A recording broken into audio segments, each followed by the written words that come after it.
Hey everybody, Leo here, Leo's Garden in the Suburbs. Want to give you all a quick update of how things are going and also some of the problems that are coming in this time of year.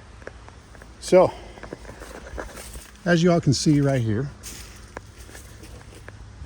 got spaghetti squash going like crazy, looking good. I'm going to have to tie that up to keep it safe. And I'm going to show you all how I do that here in just a second. But when your squash plants get going like this, you have to come out and start looking. What are you seeing? Are you seeing anything? Are you seeing the bugs? Are you seeing eggs being laid on your squash plants? Are the squash vine borers out? And do you have just these other bugs that like to come along? Well, I got them. And they're happening. They're coming through like they always do this time of year. And the best way that I've found to get rid of them is good old spray bottle with some water and some Dr. Bronner's Castile soap. Now, why do you say water and Dr. Bronner's Castile soap? Well, I had to go and do some research and say, hey, how do I get rid of squash bugs? And everything I read said, oh, try neem oil, try this, try that. None of it really worked because, we get really good rains here in Virginia and washes everything off. Neem oil doesn't have a chance to act and all that. And I don't really want to use anything that's toxic and can poison, the food that we're going to eat. And then in turn, get into our systems and make us feel bad. Trying to do everything as natural as possible. So what's better than Dr. Bronner's Castile soap? All natural soap. Well, I use that. I use about a tablespoon of Dr. Bronner's Castile soap mixed with a full regular water bottle of water. And then I come out and I just look for the bugs. Where are they at? Are they climbing on my squash plants? Are they climbing on the big ones, the new ones? Are they laying eggs? What can I do to prevent them from being all over the place? And as you can kind of see, everything's looking pretty good. I don't see many of them. And that's because I try to come out once or twice a day, about 2 or 3 times a week. Not once or twice a day. That would be crazy. How would I do that while I'm working? Now look at that yellow squash. That sucker's coming off today. But, sorry, a little ADHD life. Got a little distracted. But I'm looking for these things. And when I see them, all I do is spray them. It takes 2, maybe 3 sprays. And they're gone. They fall off. They're dead. And I don't have to worry about them anymore. But you have to be diligent about it. You have to come out. You have to look around. You have to say, where would they be if they were going to go after my plants? They're going to look for the plants that aren't healthy. They're going to look for plants that look like they've been getting eaten, having powdery mildew, those kind of things. Those send off signals that, hey, I'm in distress. I need help. I need this. I need that. And when they do that, that attracts in the pests, because the pests are looking for the plants that are having problems, that are hindered. See right there. I don't know if you saw them. See them? They're right there. You don't want those. Little cucumber beetle is what they are. Those things are just as bad as the squash beetles. And they fly, so you try to get them. See, and they'll get right in here, right in to the flowers, and they'll eat the pollen that is necessary to pollinate the squash.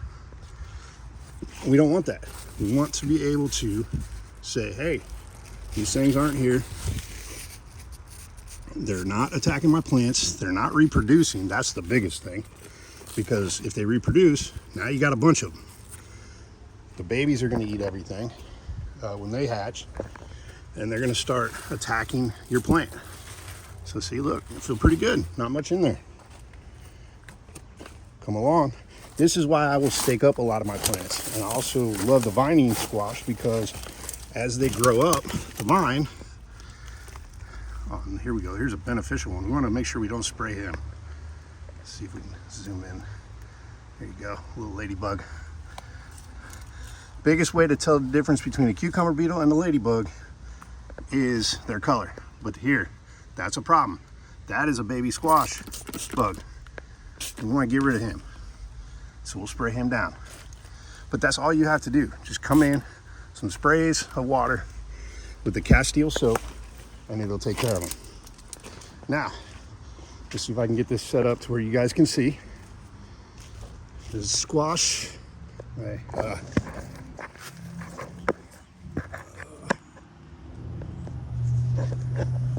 I'm gonna try to put you guys in here. Well, here, let's see what we can do without doing that. Find out if I got one of my protector bags in here. All right, here we go. So, these little bags, nice, they come in handy if you can find them. If I can find where I put them. There we are.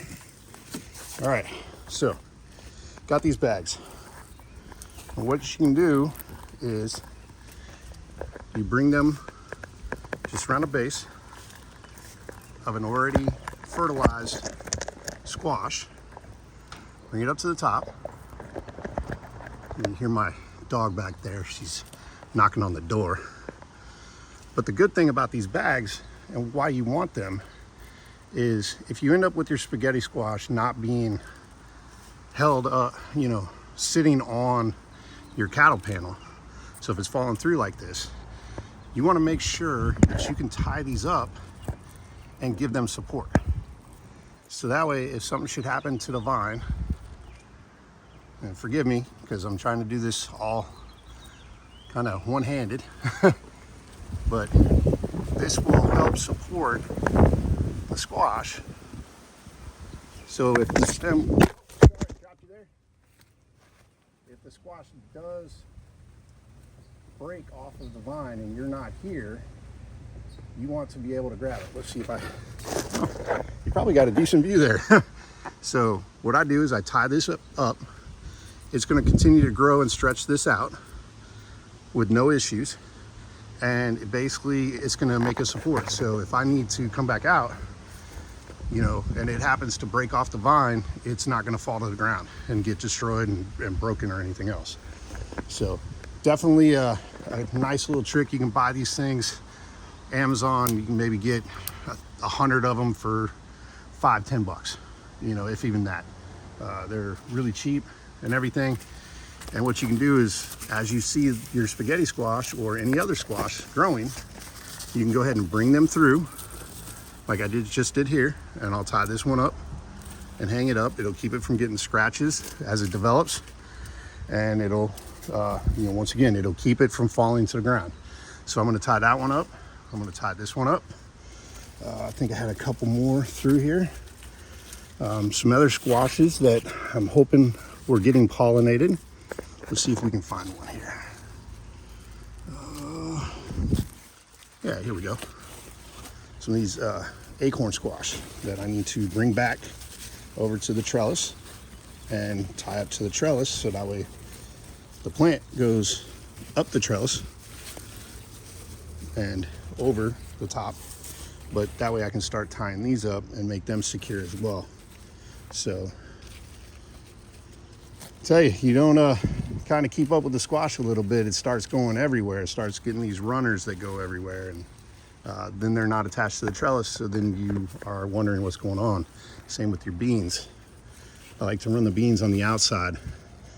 That way they're controlled in one area. But as you can see, a bunch of spaghetti squash. Got one right there that I'm probably going to see if I can find a, yeah, here we go, male flower. This is one thing I recommend if you get a chance to do, just to be safe. You can come out, pick a male flower, take it down like this, and you can hand pollinate by putting it in the female and just kind of rubbing it around in there, making sure that the pollen is getting into the male flower or the female flower. And that's hand pollinating your squash, so you get better production. Because sometimes you'll end up with ones like this that doesn't look like it got pollinated, so it'll end up falling off. Other examples of that were those ones that you saw me pick off earlier off of this one. See, so that one didn't get pollinated. That one over there didn't get pollinated. Here's another problem, get the ants. You see those, you can do the same thing. Dr. Bronner's, come up in. It's quick specs. I try to get the white moths too when they come in, because in that way I can assure that they're not going to lay their eggs. All right, well, just wanted to show you these little tips. Oh, and I'm sure you guys are wondering, remember those tomatoes that we transferred? This one here, look at him. That one over there, I'm gonna have to pluck that leaf off, but other than that, he's doing really good. And the little one down here is starting to do really good too. So, as I was showing you earlier, you pluck one off, it can turn into a whole nother plant with no other issues. Definitely need to come in and tie this guy up back into here or rezone him someplace. But this is something else I like to do. This is a watermelon. As this grows, I'm going to bring it from here over to the fence and then let it run down the fence. So I'll do that here. And then I also have down here cantaloupe. Or actually, this is watermelon, that one was Minnesota midget cantaloupe. So as this continues to grow, it will come out, it'll go over to the fence, and it may run to the back that way, or I'll run it that way. And then once I harvest the garlic out of here, I'll do the same thing.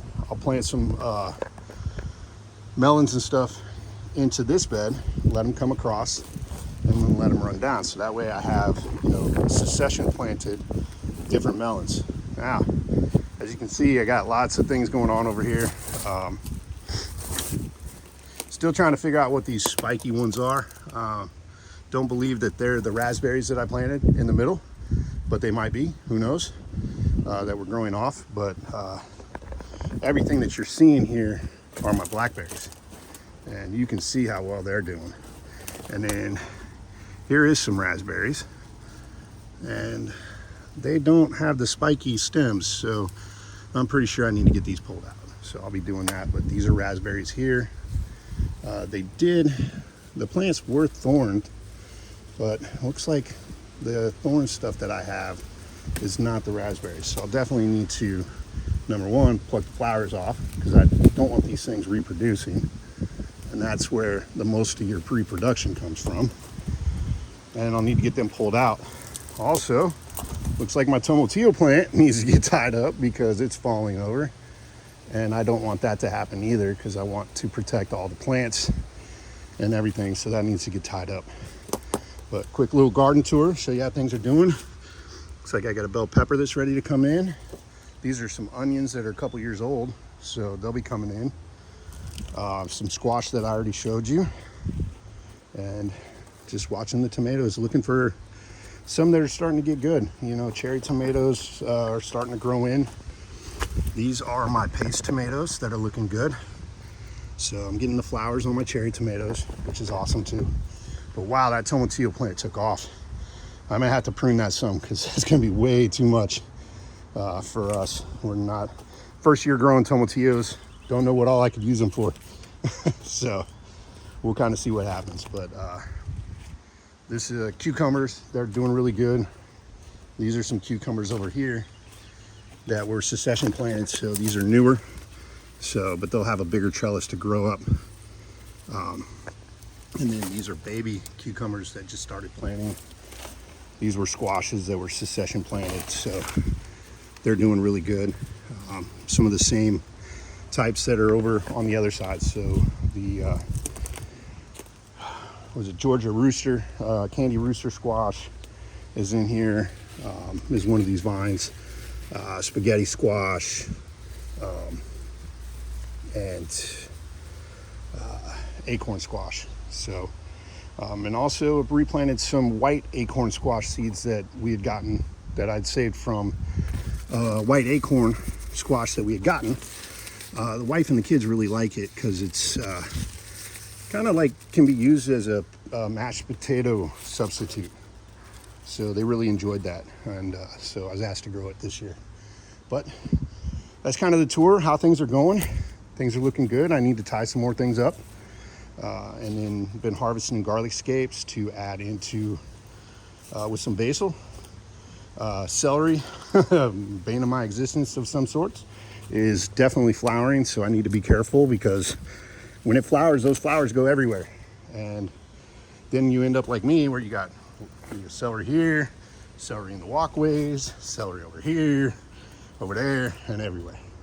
So, all right, well, everybody, so my tips to you: Dr. Bronner's Castile soap, 1 tablespoon, spray bottle of water, kills your squash bugs.